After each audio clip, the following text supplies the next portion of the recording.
Fortnite just dropped the new season trailer, and I think this is going to be one of the best seasons we've ever seen, and I have a very good reason I'm going to share later in the video. I also want to break down everything in the trailer, talk about all the ridiculous new mythics we're getting. This looks like it's going to be one of the craziest seasons we've ever seen, but I also want to talk about the return of some fan favorite guns. We have the regular SCAR coming back to the game, we have the Stark rifle, and do we have the pump shotgun returning? If we think of Stark season, if you think of Chapter 2 Season 4, the last Marvel season, one pumping with the regular pump shotgun has to be at the front of your mind. Are we getting that back? Also, I am in a different setup. I'm currently here at the Esports World Cup, so things look and sound a bit different. I appreciate you guys understanding. Let's jump into it.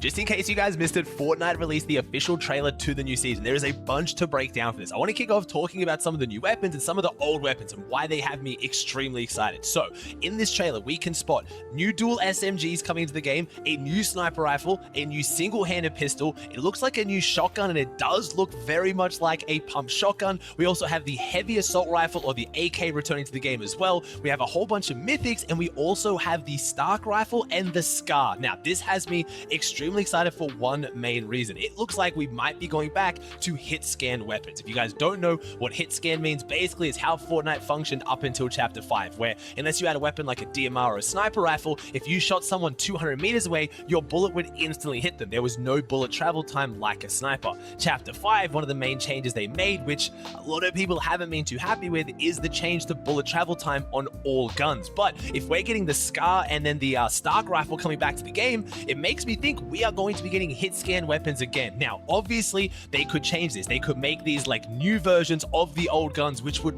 really suck, but I don't think they'll do that. And just based on watching the trailer, because they have a bit of gameplay at the end, it looks like these weapons could be hit scan, which has me ridiculously excited. Now, some of these other weapons look extremely fun as well. I'm happy to see the sniper rifle returning to the game. A lot of people always question me on this one. I love the sniper rifle in regular Fortnite just for like pubs and ranked, getting clips and having fun, but I also think it's extremely good for competitive, and the main reason is surge trading. One of the biggest issues with this season, one of the things that made it so boring to watch for a lot of people, was the meta of surge. People just sitting in gigantic towers, shooting each other across the map and never actually having any risk of killing each other. With snipers in the game, that's gone. You can't sit there and just keep shooting your opponent, popping some meds and shoot your opponent. If they can one-shot you in the head, the risk of dying is so much higher, so much more exciting, and in my opinion, so much more skillful. So I'm very excited to see the weapons so far. They also leaked some absolute ridiculous mythics that make me think we're in for one of the craziest seasons we've ever seen. Let's talk about some of the items that I think are going to be mythics. Now, I don't know if these are going to be mythics. Obviously, we can't just tell from the trailer, but some of them look insane. We are about to be in for one of the most ridiculous seasons of all time, and honestly, I'm excited for it. I'll talk about why in a second. So, first off, we have Captain America's shield. It looks like you throw the shield, it bounces around from opponents, and you can use it as a shield. It seems pretty okay. I've never really liked shield items in the game. I always find them a little bit cheesy. They're kind of annoying to verse. They're not that fun to use, but this one could be cool with the attack ability. It's not just like, you know, the Kingsman umbrella where you just stand there holding it and then you use it like a sword. Being able to actually throw it could make it a bit more viable and a bit more fun. We have Peely Verine's claws, so it's like Peely and Wolverine. These will probably just be like the regular Wolverine claws we've had in the past. Again, melee weapons don't really excite me that much. They could be pretty broken if they go into competitive though, but we'll see. Then we have two different mythics that it looks like are going to be able to give you the ability to fly, and not just fly, like actually dodge and roll in midair, and they also have attack ability. So you have Iron Man's gloves, and then you also have War Machine's jetpack and turret.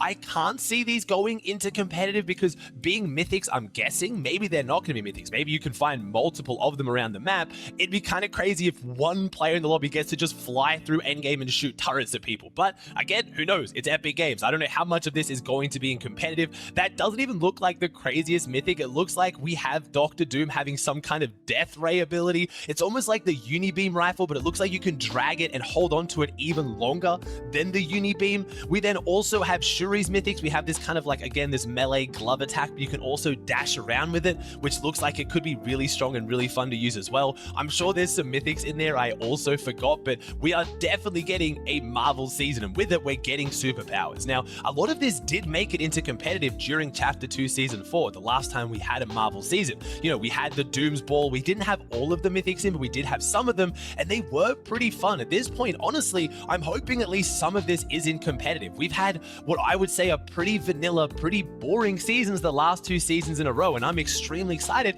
to spice that up a little bit. I want some crazy items. I want some fun. We've had 2 very, very straightforward, low mobility metas for the most part. Obviously, we had the gloves last season or this season, but they got vaulted. We then also had the wings the season before. They also got vaulted for most of the season, so we've basically been playing no mobility or very low mobility metas for a while, and I want to see some spice. But I do have to mention, this is the season with the LAN event. We have the $2 million global championship taking place in like a month's time, so it's not a lot of time to balance what looks like a crazy season of items. So we might be in for one of the most ridiculous LANs we've ever seen. I have a feeling that it's going to be about who can adapt the best, and I know that word gives people PTSD, but even more so than usual. This isn't just like pros are going to have to, you know, learn the new items in a couple weeks and play the LAN event. I'm fully expecting the meta to change like 10 times before the LAN, because there'll be an item, someone will find a way to break it, because they always do, it'll be broken, they'll vault it. Then a team who was using that in their strategy now has to figure out a new strategy. Like the cactus change we saw last season, or again this season, having the cactus change like 2 nights before Grands, I think that's how the LAN is going to be as well. Unless they just don't put any of this stuff into competitive and they keep it super mellow and low key, there's going to be a lot of changes right before the biggest tournament of the season. And yes, that's going to be very frustrating for pros, and yes, I could say how uncompetitive that is, but honestly, I'm kind of excited to see how it shakes up. Now, as far as map changes, it looks from the trailer we are going to get some very big map changes, but not overall huge map changes. It doesn't look like it's going to be like, you know, the Greek season where the Greek gods came and we got a gigantic, you know, river Styx that took over a bunch of the map, and it's not going to be like the desert where we got an entire new biome around the map. But I'm not too worried about that, because it looks like we're going to be getting 2 massive new POIs at least. We can see we have Doom's Castle and the Prison, and both of them look really, really cool. I will say, I didn't really think about this until Cypher PK's video where he ranked every single season, and it was really eye-opening that the seasons that most people have hated the most are very ugly looking seasons. Again, it's not just the meta, there's also a vibe of the game just not being nice, and I feel like the desert was one of those. The desert POIs and biome just kind of looked gross. It was all the same color, nothing really stood out, it was really barren like a desert, and it just wasn't visually appealing. Now, I will say, it looks like these new POIs are going to have a similar vibe. It's very kind of just like bleak, it's very like just dark rocks and not much going on, but at the same time, I did really like the area around like Grimgate and Underworld, and that kind of has a similar vibe. So depends on where these POIs will actually be on the map, but if you're expecting some massive crazy map changes like, you know, like we got with Stark season, I don't know whether that's gonna be the case, but you have to remember, we did get that massive update midway through. A lot of people, when they think of Chapter 2 Season 4, the last Marvel season we got, they think of Stark, and they think of how crazy that was, having, you know, Stark's industry, having that giant area floating. That wasn't in the game at the start of the season. That was the biggest mid-season update we've ever seen in Fortnite's history, and we could be in for it again. So if this is enough map changes for you, if this doesn't have you too excited, honestly, I really do think we could be getting a massive season update. That also goes into another topic I want to talk about. I think this is going to be one of the best seasons in Fortnite history for one reason: the fact that Epic has to work with Disney on this. Disney are now part owners of Fortnite. They gave them $1 billion, and I believe they own 10% of Epic Games as a company. This is the second time we've seen them collab with them around an entire season. This isn't just like one little collab with a couple skins and a couple items, it's the whole season. I can imagine that Disney then has more pull with Epic Games, where if there's an item that breaks or there's a POI that doesn't work, they can't just get rid of it, they can't just scrap it, they need to fix it. We paid you to put this in the game, we have an agreement, you can't just leave things out because you can't get them working in time. So I do think Epic is going to be firing on all cylinders for this season. I think they'll have the entire team locked in and working really, really hard. So whether that turns out into actual good season and good changes, I hope, but I think it's going to be a very high effort season at least, and that has me excited. I want them to push the boundaries. I want some crazy items. Again, Stark season has been held by many as to be the best season in Fortnite history, and it had some crazy things in it. They had crazy mythics, shockwaves, crash pads, one pumping, Stark rifles. It was all a bit insane, but it all came together in a fun season. That's what I want to kind of get people to be ready for. Again, don't be annoyed just because there's a bunch of crazy stuff in the game straight away. I would rather them try out these crazy new items and add some cool new things, and then if it doesn't work, then they can dial them back and adjust them, rather than starting off with a boring season that just adds a couple things throughout. So even if day one the season's a little bit crazy, accept that, enjoy that, try to make the most of it, because it looks like we are going to have a very high effort season.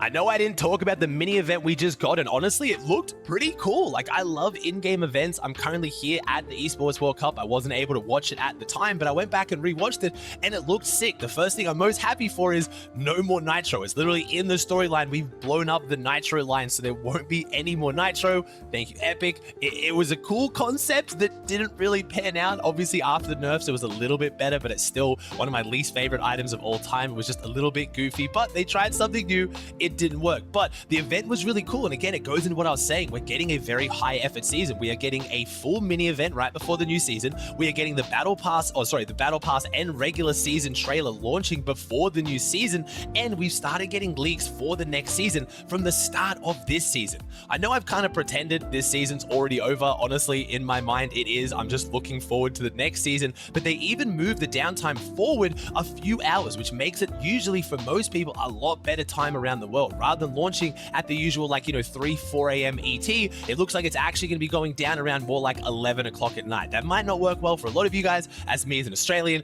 it works really well. It's like 1 p.m. for me, so I'm going to be doing a massive stream for the new season. If you want to swing by twitch.tv/AussieAntics, I'll be live for the entire downtime, looking at all the leaks, breaking everything down, and then jumping into the new season. I have almost never been this excited for a new season, and I think you guys should be too, so don't miss it. Good luck, and I hope you guys enjoyed the new season.